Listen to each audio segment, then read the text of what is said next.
ಉಡುಪಿ ಜಿಲ್ಲಾ ಉಸ್ತುವಾರಿ ಸಚಿವೆಯಾದ ಲಕ್ಷ್ಮೀ ಹೆಬ್ಬಾಳ್ಕರ್ ಉಡುಪಿಯ ಪಂಚಾಯತ್ ರಾಜ್ನ ಡಾಕ್ಟರ್ ವಿಎಸ್ ಆಚಾರ್ಯ ಸಭಾಂಗಣದಲ್ಲಿ ತ್ರೈಮಾಸಿಕ ಕೆಡಿಪಿ ಸಭೆ ನಡೆಸಿದರು.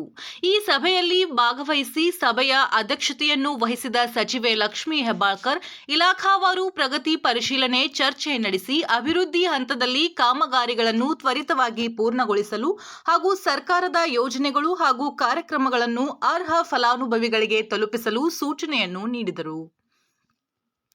ಈ ಸಭೆಗೆ ಭಾಗಿಯಾಗಿದ್ದ ಶಾಸಕರಾದ ವಿ. ಸುನೀಲ್ ಕುಮಾರ್, ಕಿರಣ್ ಕುಮಾರ್ ಕೊಡ್ಲಿ, ಯಶ್ಪಾಲ್ ಸುವರ್ಣ, ಗುರುರಾಜ್ ಶೆಟ್ಟಿ ಗಂಟಿಹೊಳೆ, ಗುರ್ಮೆ ಸುರೇಶ್ ಶೆಟ್ಟಿ, ಜಿಲ್ಲಾಧಿಕಾರಿ ಡಾಕ್ಟರ್ ಕೆ. ವಿದ್ಯಾಕುಮಾರಿ, ಜಿಲ್ಲಾ ಪೊಲೀಸ್ ವರಿಷ್ಠಾಧಿಕಾರಿ ಡಾಕ್ಟರ್ ಕೆ. ಅರುಣ್, ಜಿಲ್ಲಾ ಪಂಚಾಯತ್ ಸಿಇಒ ಪ್ರತೀಕ್ ಬಾಯಲ್, ಡಿಎಫ್ಒ ಗಣಪತಿ ಸುತ್ತಮುತ್ತಲಿನ ಗ್ರಾಮಸ್ಥರು ಉಪಸ್ಥಿತರಿದ್ದರು.